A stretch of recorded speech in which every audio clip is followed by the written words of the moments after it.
Five, four, three, two, one. And hey there, hi there, ho there, hello there, and welcome back to another exciting edition of the Cardinal Couple Radio Hour podcast, where we discuss the joy and excitement of UofL women's athletics. Certainly, some very exciting things happened this week, where the various fall athletic squads at the University of Louisville women are putting out there in the fields of play and such. We'll get to those today, definitely, and cover some upcoming events too. Some fun ones coming down the pike as we actually have two top five ranked teams on the women's side right now. Very, very proud of that. But hey, let's meet the participants today, shall we? I think it's a great idea. First of all, the man fiddling with the knobs and the bells and the whistles and wondering whether he was going to actually get us to the podcast or not. Jeff McAdams is in the house today. Good morning, sir. Yeah, a little technical difficulty. Couldn't get the stream to connect initially, so it took a few seconds there. So a little bit delayed, 20, 30 seconds. No big deal. But yeah, it's been an eventful morning. Between that and about half an hour before we went live here, I just got word that a former colleague of mine at a place where I worked here in Louisville a number of years ago passed away in a car wreck Oh, last my. night. So yeah, not to start us off on a bummer, but yeah, he and I were direct peers and worked a lot together. So yeah, it's sad to hear he was coming back into Louisville to visit with some old friends, and apparently a car wreck. I don't have a lot of details, so yeah, kind of a bummer to hear. That one is always so sad. Speaking of that, I had a friend who got hit at 65 miles an hour out on the Waterson the other day. Somebody just came up right behind them, and it's almost like didn't realize there was a car in front of them. Uh, she was doing about 55, trying to get up to speed, and this car just ran right into her back at least 65 miles an hour. That is a very scary moment, you know. Yeah, yeah. And but fortunately, I mean, not a huge differential in speed, but there's on dangers the are there of losing control or something. and which basically she said, I just remembered what my daddy told me: keep my hands on the wheel, take my feet off everything. Yeah, So there you go. I guess it works, but certainly condolences to you. It yeah, always hurts to lose somebody that you've worked with and then yeah, that you've known. And yeah. And we weren't particularly close or anything, but certainly it's still, we kept up with each other's careers and lives, and you know, and yeah, it's a bummer to hear. is that one that you'll be attending to pay respects to, and then maybe seeing some friends from old years too, right? Yeah, yeah. Certainly, will be some coworkers, some past coworkers there. Yeah, Yeah, unfortunately, wait till you get to my age. Then you hear about them almost every week. yeah, Yeah, I remember that guy. I used to bowl with him. Or, holy cow, I played softball with him for 10 years and he's dead now. So, just as long as I don't see that man peeking around the corner at me saying, come on, pilot, follow me, gonna take you on a trip. yeah. We're okay here. But condolences there. We got Case in the house. Case jumped in here after an article today that he wrote for the Cardinal Couple website. I do suggest everybody jump down and read that. Very good write up today from you, Mr. Case. What's going on, man? Yeah, it was a little bit of a blitz to get that one out. I've been behind on some sleep and used this morning to catch up on it.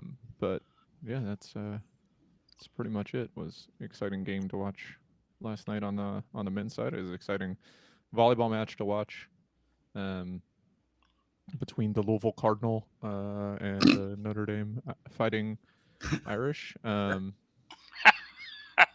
I don't the commentating this week. It's been next level. You go back to I guess it was the match against Virginia on the women's soccer side. Um, the announcers unable to read the card directly in front of them about name pronunciations, and or maybe it was Wyoming. Who could remember? But announcers unable to read names correctly, and then an announcer in women's volleyball saying specifically that um, he tried to be respectful of the difference between the Louisville Cardinals and the Stanford Cardinal. And I think he did that only to give himself cover because he was going to continue to call them the Cardinal for the rest of the match. And then Andre Ware last night, I don't know, that guy was on a different planet than the Louisville football team. I don't know what he was doing, but yeah, it's been a tough look for the old ACC network. And last night was ESPN, so I don't even know. It's Andre used to be a foe of the Cardinals many years ago, of course, too. Yeah. When he was playing, so probably getting some dig backs on us, So now I got the voice to do it. My favorite, I think, came at the very end when he implied that Louisville would need to run out the clock and line up a good field goal for Brock Travelstead when they led and could just run the clock out. That was a really unique idea. You got to have somebody pitching your case. Brock probably talked to him before game, said, "Hey, I need some talk about my kicks here." And then, of course, he completely shanks the first one. So, but anyway, that was fun to watch. That second one, though. He did a nice long kick for program him. record. Yeah. But after that first one, he can only get better. Because I thought he was kicking that one to the guy that was over there selling beer in section 214. Yeah. Wait a second, let me drop this and I'll get it. And that was one of the commentary items too. When they're like, he pulled it, and I was like, well, he's right-footed and he missed it to the right, so I don't think he pulled it. But whatever you say. It just depends. A shank's a shank, no matter which way it goes. Yeah. So in the house with us today, we got Jared Anderson. Jared's been very, very busy moving, transitioning from one place of abode to the other place of abode. Although he has not slept in his new home yet, he assures me that he's filling it up with worthless stuff currently. So tell us a little bit about the move and congratulations on being a homeowner, Jared. Yeah, bank account is back to not very much as it was before closing on Monday. So that's the downside to it. But no, we're homeowners and slowly been moving some stuff in. Been loading up the cars the night before work and then usually just unloading after work each day. I'm kind of repeating the pattern, mostly in non-essentials, whether it's kitchenware, decorations, video games, books, anything that's non-furniture and non-needed for a while, just because we're trying to find a weekend we'll both be free. Have to rent a U-Haul, find some buddies to help me move, and then we'll be there. But yeah, that's been going well. Just in time to figure out some of this sports betting we can do in Kentucky. And that is the best way to do it, Jared. Get about 5 or 6 young guys with young backs together. Say, hey, beer and pizza on me. All you guys got to do is pick up a box or maybe a dresser drawer or two. No problem. Paul, you volunteering to help move? Yeah, not a young back, not a young guy, but I will come over for the beer and pizza. The important thing is he said young back. I'm a young guy, not a young back. I don't have a young back. I don't have a young back either. I'm still nursing either. A pulled muscle. The young back is the important part. Because, like I discovered many years ago, I was moving a couch. I figured no problem from a truck to the 3rd floor of an apartment I was living in. Big, strong, young, strapping guy I was back then. I had a buddy of mine in great shape. We get the couch out. We're starting to take it up the stairway, and we find out there's a bed underneath the damn thing. It slides out. and that's like adding 80 pounds to the couch at least, right? Yeah. One of those pull-out beds where you just basically, that was interesting. And we were about maybe a third of the way up, and he's like, "You sure you want this thing in your living room now?" I'm like, you know what? I don't think I do. Let's take it back down. But maybe I can get Jeff Brom to lend some football players for community service hours. You got to see if you could. I mean, because if you're looking for the Cardinal couple crew to help out, buddy, we'll drink all the beer and eat the pizza. But as far as picking up anything and moving it, nah, don't see it. But that's always a fun time for though, and you'll get it there eventually, and then we'll move on into other things that are going on here. Daryl not with us today. Daryl has got I like the alliteration you used with it, Jeff, too, with the Ohio Valley, some kind of yearly sinus something or whatever. But Ohio Valley autumn allergies. Yeah.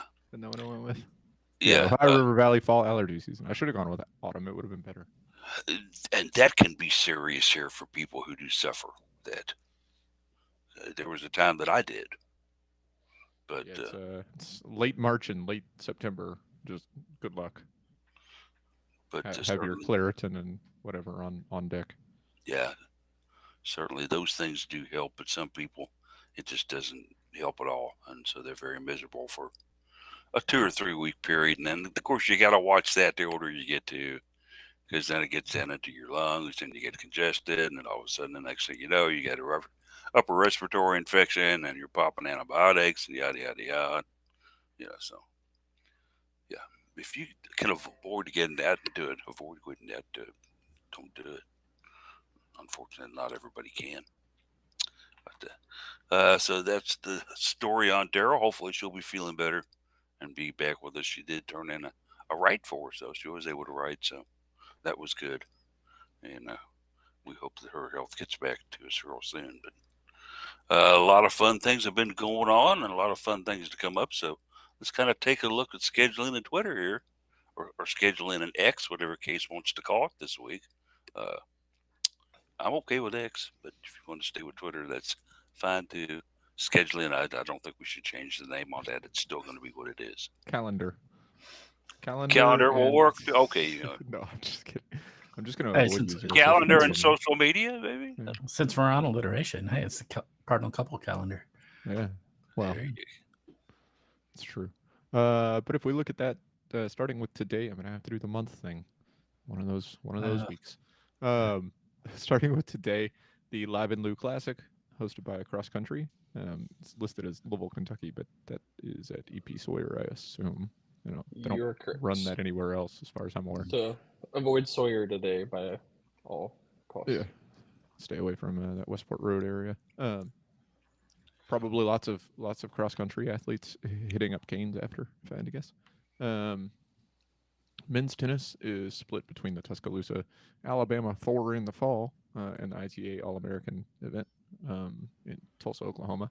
Women's soccer taking on Notre Dame in South Bend. That is a top 10 ranked Notre Dame team who, by virtue of playing a game on a Saturday, has been demoted to ACC Network Extra for a top 10 game. So that's tough. But that is at 7 p.m. This evening, and you don't have to worry about competing with Louisville football because they already played last night. Louisville women's soccer are looking for another potential upset, like they snuck against Virginia with a draw anyway, and then the win against Pittsburgh. Tomorrow, moving on, we look at into the October months, which means that October brings, I believe, the women's basketball exhibition games later in the month. Men's tennis continues their 2 events. Men's golf heads up to South Bend for the Notre Dame Invitational. Softball has a doubleheader against Eastern Kentucky for some fall ball action. That starts at 1 p.m. They don't list when the second game is. I assume they'll just play those back to back. Yeah, it's back to back with probably a shortened break. Maybe I'll get Paul and Jeff to join me out there tomorrow. Is that what you said? It was today or tomorrow? Tomorrow 1 o'clock 1 p.m. doubleheader. It's today. Wow. Okay. Yep. And then volleyball taking on North Carolina State. What used to be a much more exciting matchup, but once you become the Super Bowl team for every other ACC team like Louisville has, everyone's tough, especially on the road. That one is sorry, go ahead. No, go ahead. 4 p.m. on ACC Network tomorrow. Yeah, this one actually cases the second of the 3 straight on the road. So a little trip for the Cards that began north and then is going through the Carolinas. NC State's been good this year. We'll talk about that later, though. Moving into Monday, women's golf is at the Windy City Collegiate Classic, hosted by Northwestern up in Highland Park, Illinois, which I assume, like every other random city name in Illinois, is just a suburb of Chicago that has been absorbed. It's like if we just use Cross Country is hosting their thing in Springhurst, right? Man, that's got to get you in trouble when you meet somebody from Normal, Illinois. It's just like in the center of Illinois, you know? Well, but Highland Park is not in the center of Illinois. No, Highland Park is clearly a Chicago suburb name. Yeah. I mean, Yeah. any of those random cities that Northeastern or Northwestern plays their games in that are Yes. obviously just Chicago. Yeah. Men's golf still at Notre Dame. Men's tennis still in Tulsa. And men's soccer taking on Kansas City, who has a really cool kangaroo mascot.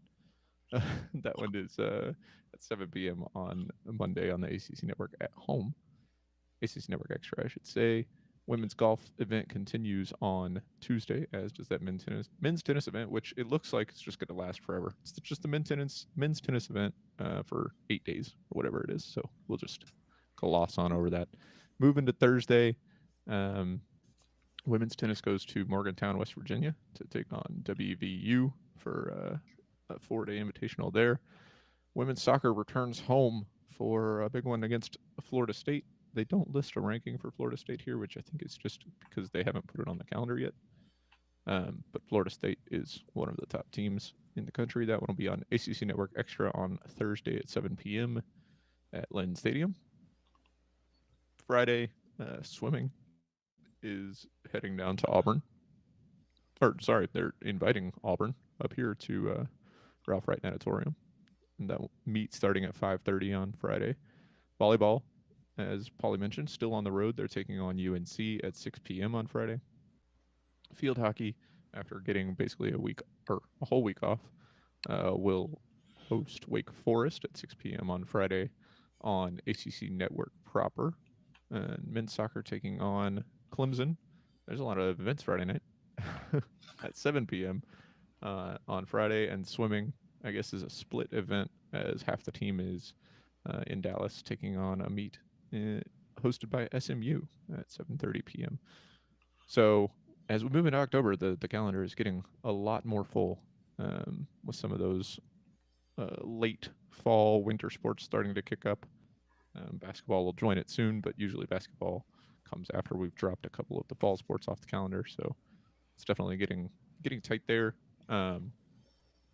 As for our text-based social media accounts, Okay, that's good. I am best case scenario, BST case scenario. Paulie's at Cardinal Couple. Jeff is at Card Couple Radio and at Jeff McAdams. And Jared is at Mr. Anderson Jared. And Daryl is at Daryl Faust 4. You can still get to the Twitter list that used to be on the right side of the Cardinal Couple website. I think if you go to Jeff's, can people access your lists by going to your profile? It's Card Couple Radio profile, but I think so. Yeah, but I think so. If you head to the Card Couple Radio account, go to that page, and if nothing else, you should be able to add that list, copy the list to your accounts. I think so. Or you could just find it and then just follow all the Twitter accounts yourself. I'm looking at it here, though, and it says follow us on X. Then it says formerly Twitter. There's a total of 6 listings. I'll just kind of check one at random here. No, those still work. What I'm saying is we used to have the widget where it would just run the actual tweets would pop up on the Cardinal Couple website. Yeah, we did at one time, but that disappeared. Yeah, you're right. So, I'm sorry. You're correct on that. And so I don't know what to tell you about that one, folks. My advice to you is just spend a lot of time on X or Twitter, and you'll see us eventually. I usually talk about ball games on there. Jared will show at least 3 selfies a week, if not more. I think there's a federally mandated grant to him where if he doesn't do at least 3 selfies a week, then they take his camera away. And that would be sad because spot on. He would be unfortunately walking around pretending like he had a camera, which could be twice as bad. Honestly, I should take as many selfies as Jared. I updated to the newest iOS and wanted to have like a new fun contact poster because that's a new thing they have where you can decide what people see when you call them, but not the other way around. Did you say a new or a nude? New. Okay, thanks. New, as in not thanks. Old. Yeah. Poor Paul.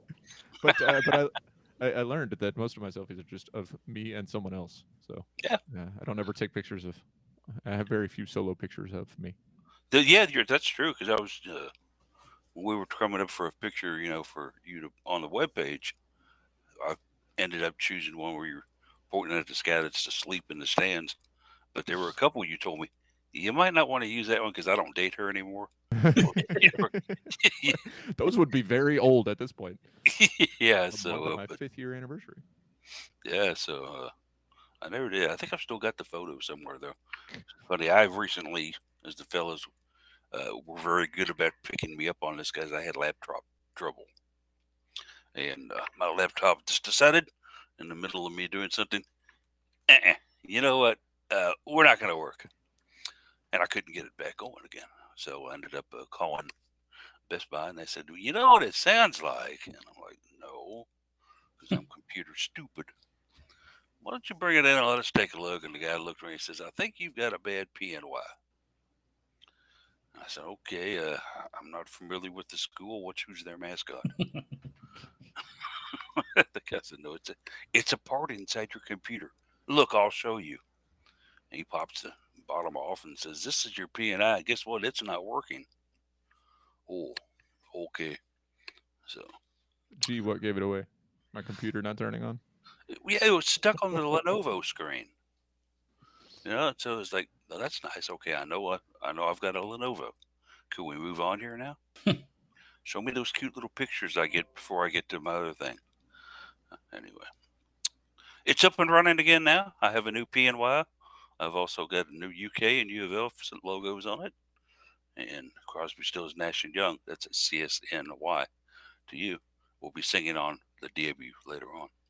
But let's move it on into what is actually happening in the real world. That is UofL Athletics, as the Cards were in action. Number 5 versus number 7. They knocked off UVA in a match that, basically the Cards got very, very high praise from Justine Sowry. Neither Gerald or I made the game, which may be the reason why they won so easily. Or not positive on that, but Kay said they're right up on it. Another shutout for the Cards, this time against the top 10, buddy. Yeah, I don't know that I would call it easy. Louisville kind of dominated in the game from a total stats perspective, but they had their work cut out for them in this one. A couple of their shot count is kind of skewed by one penalty corner that they took that led to 3 straight shots, just rebounded saves, and eventually that went away. But they took the lead in the second period, took that momentum into halftime. Later would stave off the first of UVA's 2 shots on goal in the fourth quarter, and then got an insurance goal there in the fourth. Nice to see Louisville after, I think, a 1 of 12 or 0 of 12, depending on how you wanted to view it, performance on corners. They were 2 of 4 in this one on conversions, so not getting as many, but making good use of the opportunities that they got in this match. So it's important for them, as I wrote in the article, to get this win. Louisville only had 1 ACC win last season. They finished 1-5 in conference. So now they get to play Wake Forest, who is not one of the juggernaut teams in conference, with an opportunity to get a better record in ACC play than they had last season after just 3 games. So moving into next week is going to be important for them. They've won 3 straight games by multiple goals. Their last win by multiple goals was against Northeastern to open the season. They've now got 2 straight shutouts. Their last shutout was a 1-0, maybe in parentheses, fluky. Nobody heard me say that, win over Northwestern. And so now they've got some momentum. They can move into that weekend at home next, or those matches at home next weekend against Wake and then Central Michigan, before they've got a really tough stretch coming up against IU, Duke, Iowa, and Syracuse.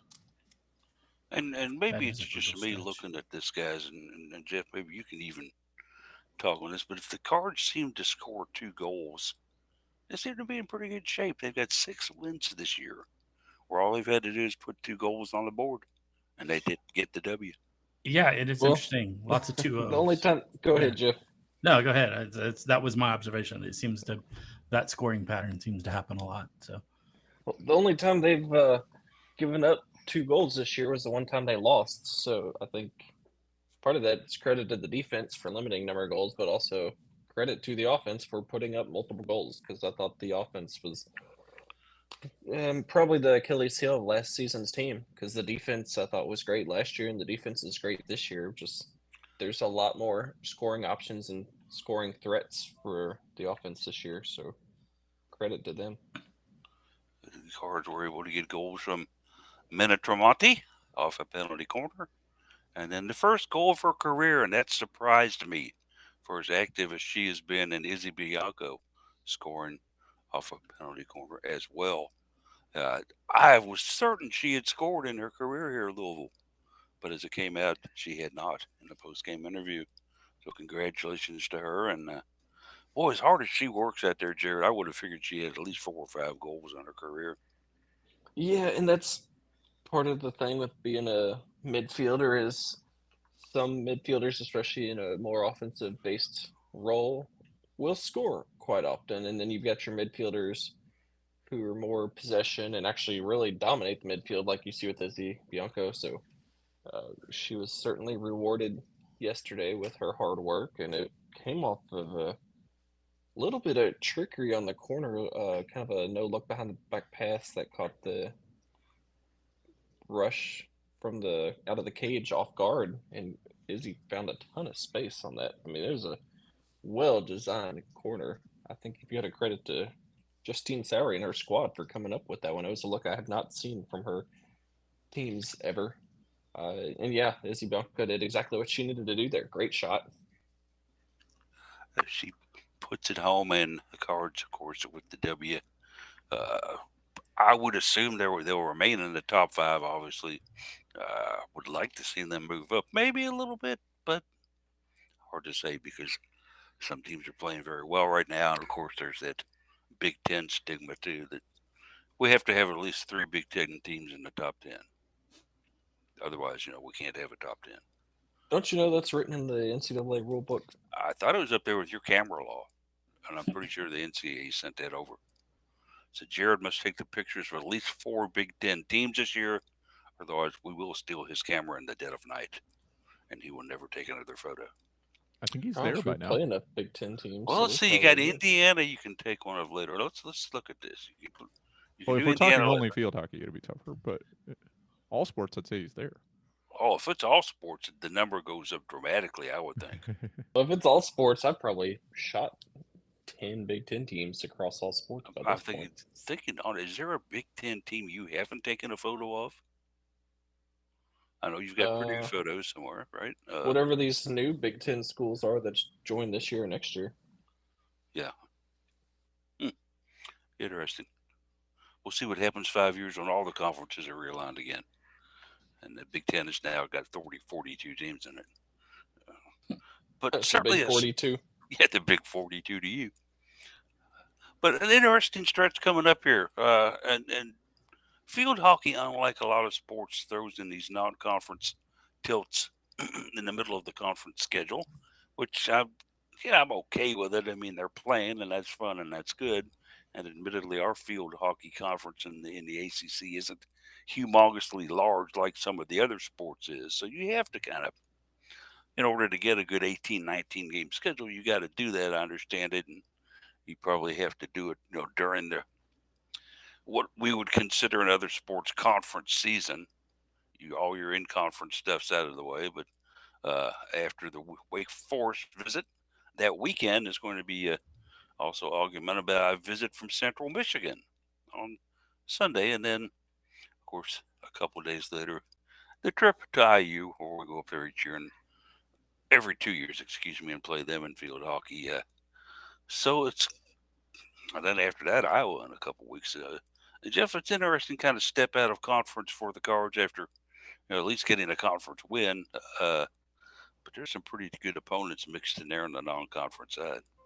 There really are. It's been interesting. It's only been in the past few years that the Big Ten has taken on this prevalent role in field hockey. I mean, 5 years ago, we were talking about field hockey. It was like, oh, ACC, man, that's where it's at. It's where the best of the best play. But yeah, in the past couple of years, Big Ten's really come on strong. They put some great programs together and add some, add some competitiveness to the league, which hopefully will get it a little more exciting overall. Yeah, they've got some great teams. Iowa is pretty good. I don't even remember what all you mentioned in there, but um, between the conference slate that you mentioned coming up with Syracuse and others, it's a pretty brutal stretch of the season for the Cards.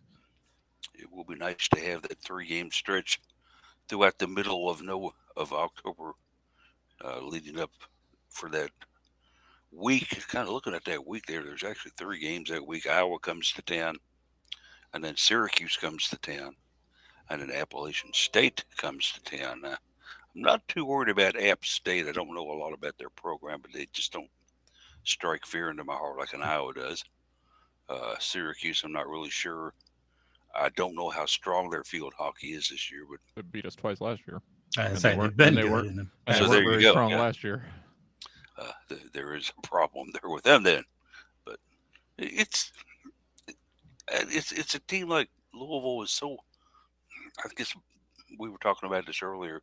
Blessed about having a wealth of scorers out there. You never know where it's going to come from. In addition to the Plum sisters, let's take a look. Some of the others. Tremonti. You've got some of the others out there. Kaz that's out there scoring goals. Jared, this is a team that, if one person's down, the others just jump in and pick up and say, "That's okay, we got this." Oh yeah, sometimes that's kind of how I prefer an offense to be, as opposed to you just have your one go-to scorer, because people will have bad games, or a defense can game plan against one great player. When you've got 5 or 6 players who have been able to score multiple goals and are a consistent threat on offense, it's much more difficult to game plan against, because you can't double team someone without giving another solid player a wide open shot.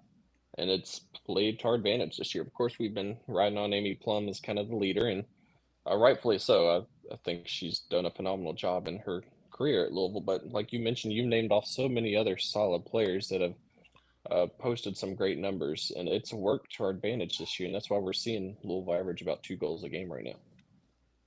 And just another quick one too. Justin Zary has kind of been playing this game with the fan base over the last couple of years, where I'm not really sure who the goalkeeper is going to be, but I'll get somebody back there. It kept us guessing late into the preseason this year before it was announced that we had Merlin the Magician was coming to town, and she's certainly done a great job back there. Or I don't know if we can call her she or not, though. I think they. I preferred as they them. Yeah. Yeah. Merlin is known as they. So a goalkeeper who did some wonderful things early in their career, and then of course is at Louisville now, and they stepped right in. I'm going to stumble over the rest of the conversation. Merlin stepped right in, took control of that position, and said, "I'm the goalkeeper. Let's see what you can do to me." Yeah, it's been very good for this Louisville team to, while not having consistency at the position, Justin Sauer's been able to consistently bring in at least a serviceable goalkeeper for a defense that has shown that they can play in front of whoever's going to be in goal there. And, as fans of a college team, you'd like to see some. We like to get to know the players. We like to see recruiting come in, and you want to see freshmen that will play for 4 years and be able to be a strong, stalwart player. But you can't take away from anything that Merlin has done, and you only get concerned about that rolling kind of a streaming position when the concern pops up that a transfer won't work out. On the women's soccer side, we've seen 2 goalkeepers transfer in. Neither have really played much. Alyssa Zalek is, I'm surprised she's still on the team at this point, that she wouldn't transfer again. Malene Nilsson has not been able to take that position from Aaron Floyd, who's played well. So on the field hockey side, it's been nice to see. I think this is the third straight season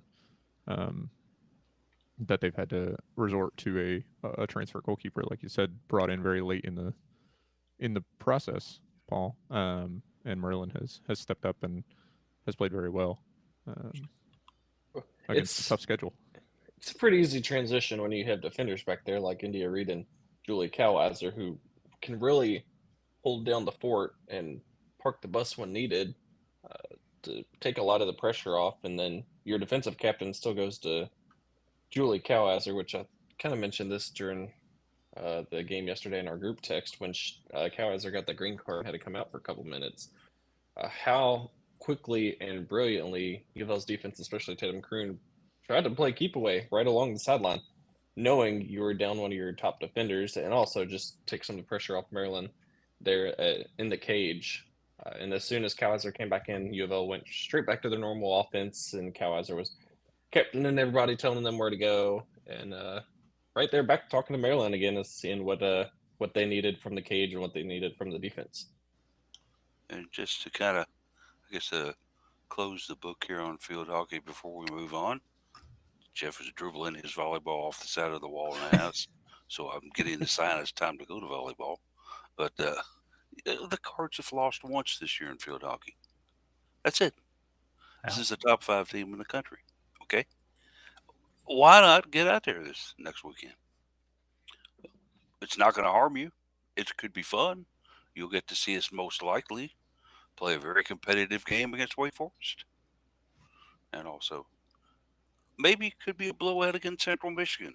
But in the event, come on out and support this field hockey team because, kids, we got a top 5 team on campus.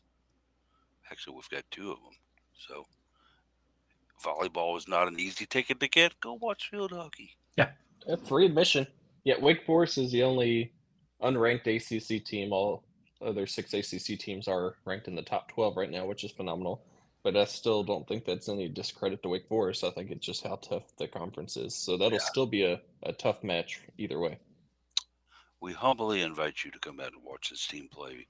I don't think you'll be disappointed. It's a lot of fun.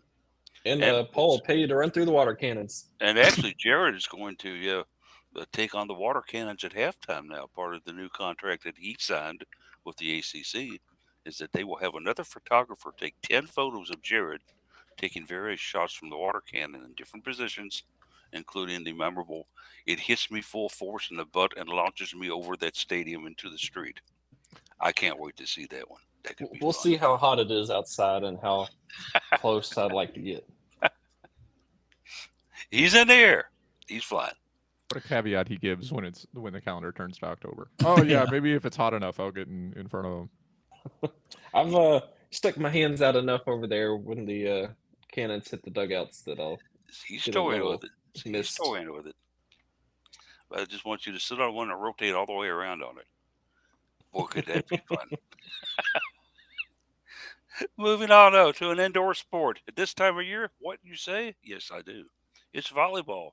Another top 5 team in the nation as the Cardinal volleyball squad disposed at at Notre Dame, a Notre Dame team that, after that first set, Jeff, I was kind of like, boy, the mighty have fallen. But they did kind of fight back a little bit and try to make at least a contest of it.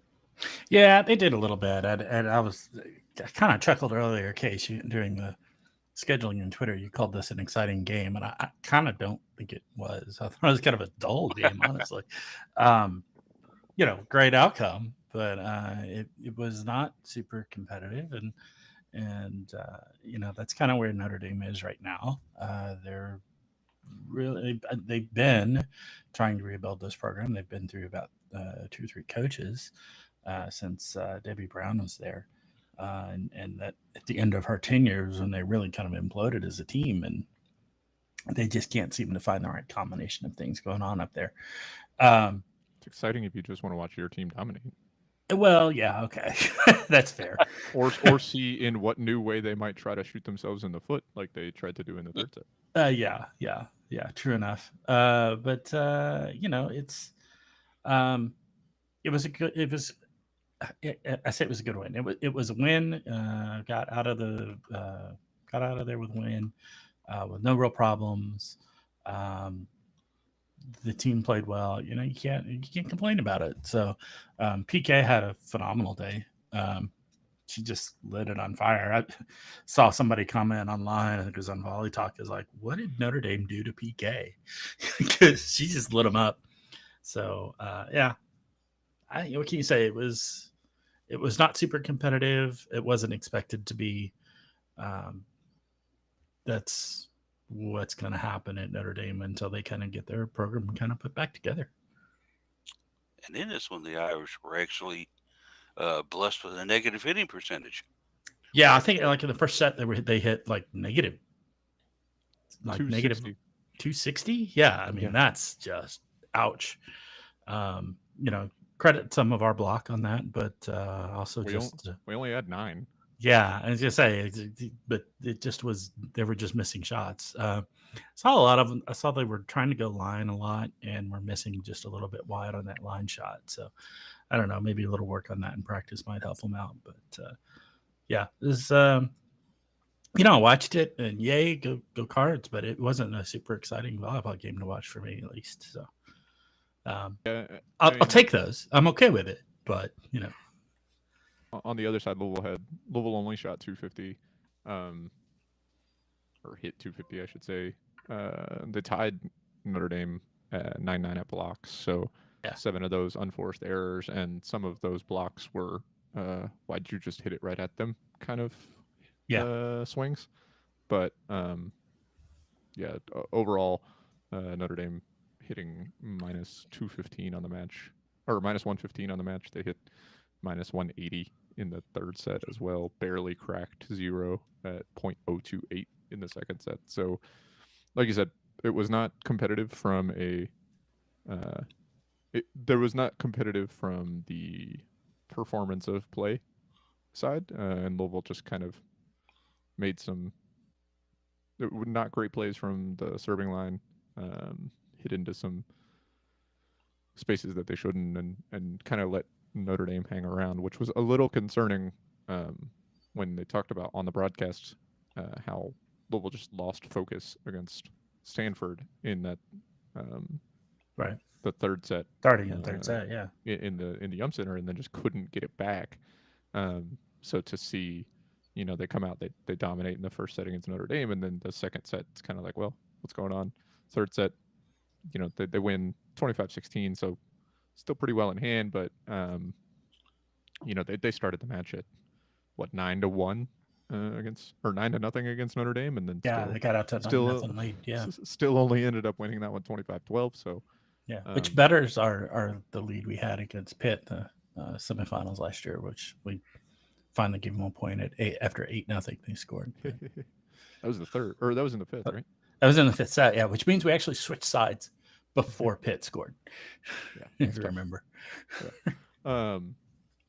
So, yeah, I agree. It was nice to see Louisville win, but I think they definitely had plenty to look at in film. Yeah, the next day. Agreed. Stanford, the Cardinal, the only squad to hang a W on this Cardinals squad this year, as the Cardinals. So I'm getting ready for Stanford to come into the conference. Yeah, did you join the conference? Yeah. Yeah, I'm stressing the difference between. We're never going to have an S at that point in volleyball, and maybe not in basketball. Once Stanford is also in the in the ACC, I'm hopeful if we play them every year that it starts becoming a thing that people are more aware of. People should just say cards, and then they'll not have to deal with it. Call them the trees. Because every year they do that funky tree. Yeah. One of the student body's kids comes up with a new design for the tree. Now, I know this is football primarily only tree aspect, but why not tell, you're in an area where there's a bunch of great trees, right? So the tree is actually not as I understand it, is not the mascot of the university. It's the mascot of the Stanford band. Yes, you're correct. Football team, but I'm Yeah. wrong then. Okay. Yeah, it's the mascot of the band. The school doesn't actually have a mascot. Well, see, that's Uh, even more stupid. Yeah, well, Wait. it's Stanford. They're kind of weird. Yes, they are. Delightfully so. I like they're weird. The cardinal, the word cardinal in their case is actually a reference to the color of red that they use, cardinal red. Yeah, Well, that's even worse. Yeah. but the tree is also based on the there's a relatively famous tree in Palo Alto where Stanford is. It's on the city seal of Palo Alto and the seal of the university. There's actually this tree depicted. It's supposed to be a reference to that tree. So, which Palo Alto is arguably translated as tall tree, right? So, and I understand that the Oregon State Beaver tried to gnaw that tree down too last year. yeah. I don't know how that turned out. They should just call them, to avoid confusion, we should just be referred to as cards and nerds. Cards and nerds, yeah. I'm going to stick with trees here. And in any article I write about them, I don't care if the band gets mad at me or not. They're the trees. I don't think they get mad about it. I think they're actually probably fine with it. I've certainly heard other people call them that. I think, but that's officially where that comes from. We'll say. I want to figure out how to make embedded GIFs work in the blogger thing, and then I'm going to put that nerds GIF in there every time we play Stanford. Nerds. You know, and then when it comes to basketball, of course, years ago we had the Fighting Mulkeys down at Baylor. Yeah. How about the Terra Terrors? Tara Vanderveer. Terrors. Okay, maybe Sure. Everybody likes it. Great. I don't know. She may not want to deal with the ACC basketball play and just retire soon. Yeah. You mean she doesn't want to fly all the way across the country 9 times or 10 times per year? She's like, what is this road trip that's got us going to Boston College, then Miami, and finally ending up back here? No, I don't think so. Good Lord. We'll see what happens there. One of the things I found interesting, though, when we are talking a bit about this is the swing through North Carolina coming up for volleyball. They'll be at NC State tomorrow, and then on the 6th at UNC. Jeff, what do we got to worry about here? Anything much? Probably not too much. NC State's doing okay. North Carolina is okay. They're not the powerhouse teams, but they're. It's a little bit like I might liken them a little bit to like Dayton, where you really got to keep an eye on them, or else they're going to step up and punch you in the face out of nowhere. But probably not a threat. So that's kind of how I think of those right now, of those two schools at the moment. And interesting, the wins this year, the Cards have had to go more than 3 sets in. Wright State was 4 sets. Dayton was 5 sets. And these two schools are practically right next to each other in Ohio. Yeah, they're both in Dayton. Absolutely. Wright State, didn't we go? That was a 4-set win, if I remember. Was it 4 set? Right. I thought we went 5. 3-1. They were the first team to take a set off of us, but it was just okay. 3-1. Yeah. All right. Yeah. I must remember that then. Okay. Yeah. Coincidence, I think, but interesting nonetheless that they're both Dayton schools. So, Wright State being obviously a reference to the Wright brothers, and Dayton also having a good aeronautical engineering program based on that heritage. So yeah, it's which is ironic since they flew in North Carolina. Yeah, but they were from it all comes full circle. Yeah. Yeah, that's true. Yeah. This is one of those trips where you wonder, is the team going to come back? Because they are in Raleigh tomorrow, obviously, taking on North Carolina State. But then you have 5 days before they would play North Carolina in Chapel Hill, and then they're just going to drive up the road to Durham to take on Duke on that Sunday. But I mean, a year or two ago when they played, they had a similar sort of schedule with Duke and NC State. They did return back to Louisville in between. So that's just unfortunate. Yeah, it's unfortunate travel. Like you look at the schedule that was put together by the ACC, and you're saying, "Oh, cool, they gave us the Tobacco Road schools all at once, so you can do one trip." But when you then you look at the actual dates and see how far they're separated apart. Yeah, right. So it should be a fun little time for the Cardinals there as they head out what they call the old legendary Tobacco Road out there in North Carolina. Of course, after those two, the pitch contest looms in the future, but we won't quite get into that one yet. Well, let's go ahead and make it a half safe Carolina trip out there where the Cards get 2 more wins. I did want to jump in, a little bit here before the end of the show about women's soccer a little bit. Certainly, this is just the bad luck team of the campus. Miami, they go down to Miami. It looks like they're about to gain a point, a scoreless game going into the final minute, and just as everybody's typing their articles up about a tie, Yeah. Miami scores with 3 seconds to go or 2 seconds It's to 2. go. Yeah. To beat Louisville. Jared, what in the world happened here? Not to really point fingers and put a blame, but I think the defense just assumed the game was over and got caught kind of napping and on their heels. They got beat on those final few seconds, and that's why you play to the final buzzer, because stuff like that happens. 2 seconds left, and Miami had numbers, and our players, you could see, were kind of sprinting to play catch up. So it's something that you really don't want to see out of a Division One college team. I think is kind of a lack of discipline on the defense, and certainly a learning point too. But I was pretty frustrated and disappointed with those final few seconds. Yeah, it was heartbreaking because I was kind of trying to follow stuff a little bit on Stat Tracker, and I'm like, okay, well, we gain a point here. That's what? What do you mean it's 1-0 Miami? What did I miss? Well, I mean, and the crazy thing is that wasn't even the most dramatic game ending in women's soccer that day. Yeah, With- that North Carolina and Florida FSU State. game was wild.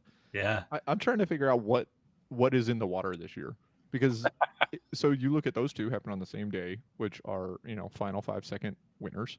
Yeah. Because the FSU one was final second. Yeah.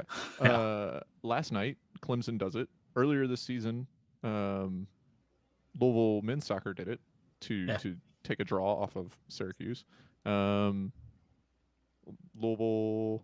I want to say that that was like final 2 minutes, but the number of like final minute or final 30 seconds, I am asking collegiate soccer players across the country, when there's a corner with 10 seconds left, maybe remember that the game is still happening.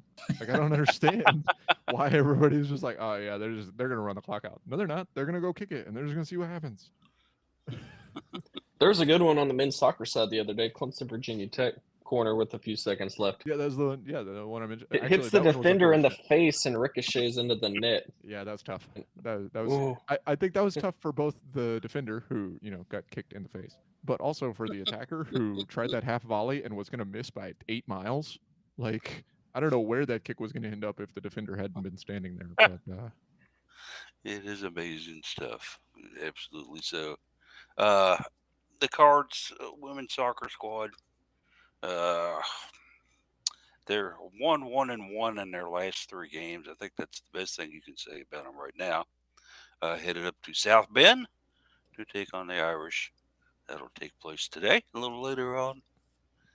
What do we know about the Irish? Is there a chance that the Cards could maybe, possibly, is there a chance they could pick up their 3rd win of the season here? No. Long shot. Sorry, but did I laugh? anything's possible. Louisville's 0-4 on the road. 2-1-4 at home. Don't look now, but Louisville is not too far out of, against all odds, like finishing the season technically 500. because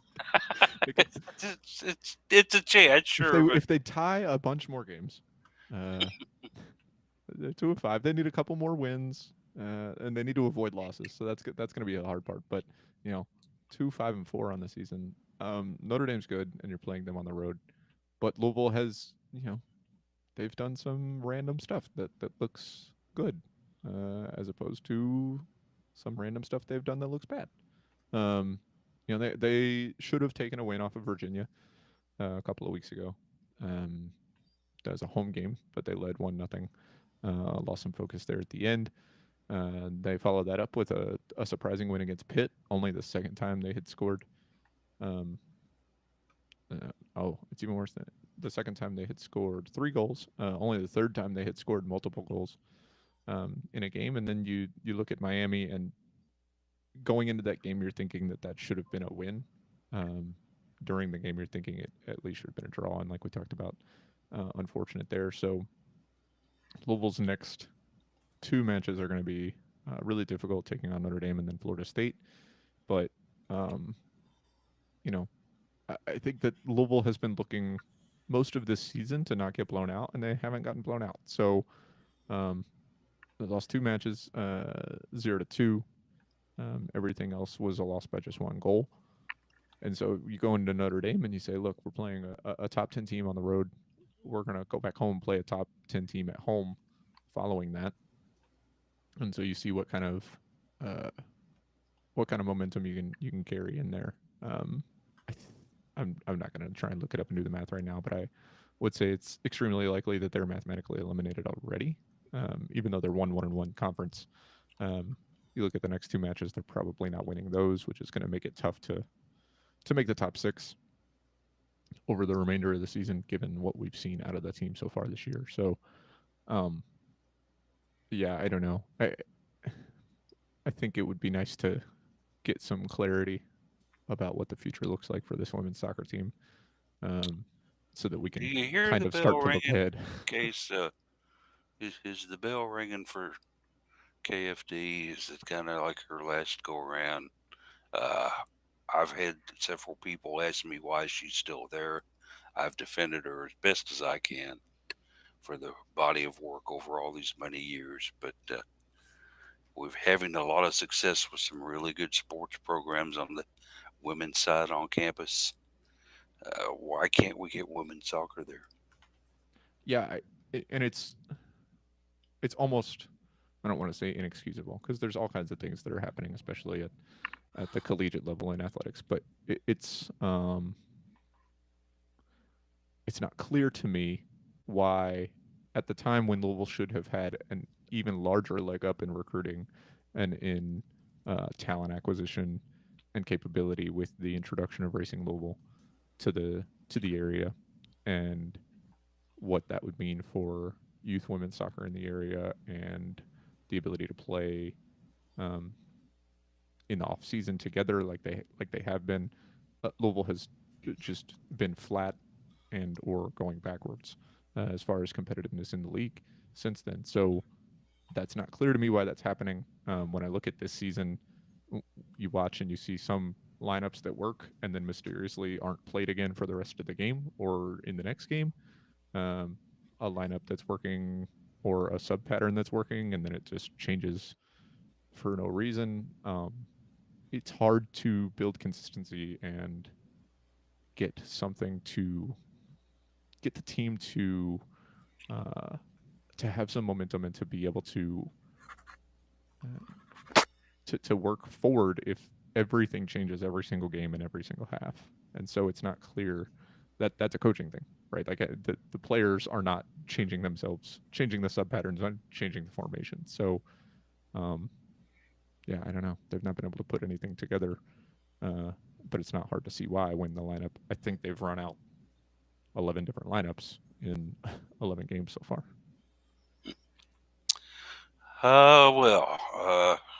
You certainly want to see them do the best they can. It's such a beautiful place to play soccer on campus there, but the attendance admittedly has just kind of waned on the women's side for soccer because of maybe a dissatisfaction or of the product. I don't think there's any direct competition that's been preventing people to get in there recently, and it's free. The concession stand prices are reasonable. I just There's think no draw. Yeah, people want to see a winner, and unfortunately, we're not able to provide that for them in this sport currently. So let's hope that changes. Let's hope that it can. But then again, a long tenured coach like we have, she also may be thinking to herself, "Is it really worth it to me to have to go through this 5 or 6 more years you know, we'll keep an eye on the program, and certainly we'll report everything that goes on with it. And let's hope we can write some winning articles about women's soccer down the road. That would be nice for us to be able to do. We have reached the magical hour, so let's go ahead and get into some of our final thoughts here. Uh, let's go ahead and start with Jeff on final thoughts today. Yeah, I don't. You talked about waiting to talk about Pitt volleyball match down the road, but I do want to start talking about it from the perspective of getting people to get tickets and get out there for it.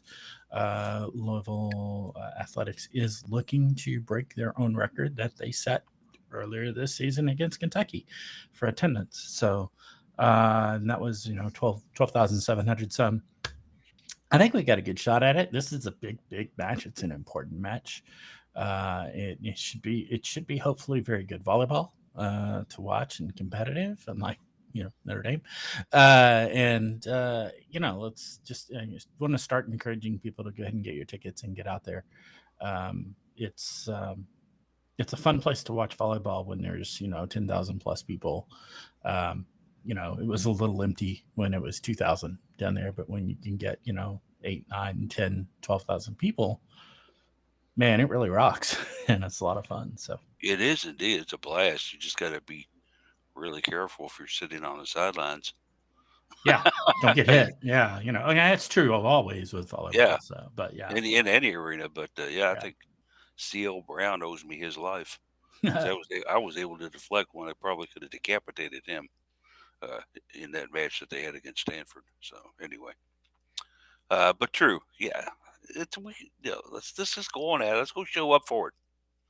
Jeff Walls will be happy to see the seats get in the field, because he loves to see all sports do well, and he can look at his girls and say, "Hey, look what volleyball's bringing in here. Maybe we can bring in a few more than volleyball does. What do you say, gang? Let's go ahead and win some games in here." He has been a very good supporter of the volleyball squad when they've, in these past few years when they've been really great. He's been supportive and encouraging. So, yeah. And there is an unfounded rumor that one of his daughters is leaning toward volleyball over basketball now. Yeah. Unconfirmed, but a rumor. Time will tell. Jared, what you got for me? Yeah, sports betting officially went live in the state of Kentucky this week, and depending on what experts you're following, they're anticipating anywhere from tens of millions up to hundreds of millions in dollars in revenue for the state, which, in my opinion, is great to help boost the Kentucky economy. As people who were sports betting were just going over to Indiana, Ohio, down to Tennessee, wherever anyways, so it's now keeping this money back in Kentucky. Just for those who do choose to place any bets, please be mindful and make sure you know what you're doing so you don't throw all your money out the window. But I'm excited to see this potential economy boost come, and maybe some of that money will be redirected over towards UofL as a public university at some point. Saw the comment online that thank you, Indiana parking lots. You have served us well. Long time in the making and the coming for this. So yeah, I took some of those freebie offers. There was one out there for a college football game later, as long as one of the teams in this game scores one or more points, you can win money up to $50 in profits. I'm like, well, that seems like a pretty low risk bet, so I'll take this early offer and then withdraw my money as soon as I win my money. But the bug will get a hold of you. You won't be able to. You'll be like, oh, I need to roll over on this because this looks like the sure thing. I've been good on the horse racing side. I'll follow Paulie's picks a lot, make some picks, and then once Derby season ends, delete the app until next year. There you go. Well, that's certainly a way to do it. And I do need to kind of get Paulie's picks up and rolling again. I've been kind of negligent on that, to be honest with you. But I need to get back into the scheme of it and get back into the interest of it for me on my side. Time will tell. Health will tell on whether I can get that thing going rolling full speed again or not. I guess I could go next. I don't mind going next year on final thoughts. Basketball schedule. We know the conference slate now for women's basketball at UofL. We don't know the full slate yet, but we do know the ACC slate and some interesting matchups in our own arena here. We are bringing in Duke, Wake Forest, Virginia Tech. Love it when Virginia Tech comes to down with Kenny Brooks. Always a good time. Virginia will be here, and also Florida State will be in town as well for us. So there'll be some fun ones out there. Senior Day is going to be against FSU, and so we're looking forward to those days. Yes, we're at the point of the year. It's hard to believe how fast this calendar has turned this year that we're already talking about home women's basketball games. Certainly, to me, a sign that the fall is here. Let's just go ahead and get it started. I'm ready. Let's play it. I'm ready for Jeff Walls to call the media in to talk to the team and watch the team practice and let me get some comments with a bunch of people I don't know. Because there are a lot of people on this team I don't know this year. It'll be fun to talk with some of them. All right. Case? Yeah, I'm going to keep it kind of on the women's basketball topic, but just encouraging everyone who has been and who may not have been yet to get the opportunity to tune into some of the WNBA playoffs. Some contract deals making good use of putting those on television where people can watch them, and the viewing public has been rewarding that decision. So it's better for women's sports across the board when everybody who wants to watch those games, as we all talk about wanting to and not being able to in a lot of cases, when you show that there is an appetite for games like that on regular TV, you're going to get more games on regular TV, and that's going to lead to more viewers. It's going to lead to more money. It's going to lead to hopefully more teams and more players getting an opportunity to play and make a living in the U.S. instead of having to deal with all the issues that we've talked about playing overseas in the off season. So what I'm getting at is support your local Louisville women's basketball team by watching the WNBA, even if there's no Louisville players on it. You know, one of the things that also could come out of all this, if they see high market shares in the Louisville market for watching the WNBA contests, perhaps the powers that will start taking a closer look at possibly bringing a WNBA franchise to the Derby City here. And that crosses sports boundaries even. You know, you talk about different levels there, but that also crosses sports boundaries. You know, you want professional volleyball in Louisville. You know, that adds up as well. That gets looked at. Absolutely. And we are a town that has shown that we will support the home product. Mm-hmm. So, yeah, why not? You know, let's go ahead and get professional volleyball and professional women's basketball downtown, or wherever you want to put volleyball. I think downtown would be a great place for it. Mm-hmm. If you could get maybe 8,000 down there, it'd be great. Yeah. I would hope that you would be able to draw that much for a professional women's basketball team here. And after the years of teams going into places for 4 or 5 years and then going belly up, you know, like in Tulsa and other places like that, where there wasn't the basketball market that we have here, what has the WNBA got against us? You know? Need an ownership group to step up for one thing. And even if they didn't want it all here, sure, let them go to Lexington for a few games. I'm pretty sure that they would show up pretty strong at Rupp Arena to watch professional women's basketball as well, because the Cats have had some players who played that sport. Indeed. Ryan Howard's in the league. Yeah, Ryan Howard is the patron saint of missed shots, because, you know, she fired one up that you know, could have killed the Cards up there a couple of years ago, and thank God it missed. And then my heart rush, you know, my blood pressure came back a couple of days later, but I was like, so Ryan Howard. Oh, Jeff, it was a great broadcast. So you mentioned that. I'm just saying, she's in the league. She's having some success. Right. So, I tried you to close it with like a good, happy final thought, and then Yeah, and then Ryan you gotta- Howard of all people. You got to throw the Ryan Howard in there. Yeah, boy. You were Okay. talking about Lexington, attracting Yeah, Lexington. I didn't bring up people. Lexington. Paul or Jeff didn't even bring up Lexington. That's on you. I Paul. know. That's what's up. I Paul brought brought it up. So, Well, I was just hoping that Matthew Mitchell will make a reappearance. Ah, I'm kidding. He's gonna be the Louisville WNBA team player. Coach. Well, it's got to be called the Louisville, not the Kentucky, whatever you want to nickname them. I don't know. What would be a good nickname for a Louisville women's basketball team on the professional level? I don't know. Let's see. Not that the- next week. Not the Sluggers or anything like that, I don't think. Maybe the Spikers for volleyball would be okay, but Probably be something bourbon related, I'm sure. you think so? Or Yeah, horse around racing here. or horse racing related. Well, we do have racing Louisville, so unless you go to Louisville Phillies, Well, or that's something. true too. Yeah, that's true. Yeah.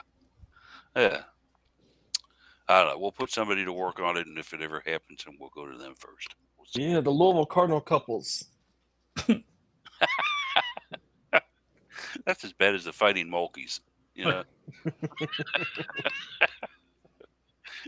We want to thank everybody for listening today, as we've now disintegrated into total morass of nothingness. So join us next week here for another exciting edition of the Cardinal Couple Radio Hour podcast. Everybody have a great weekend.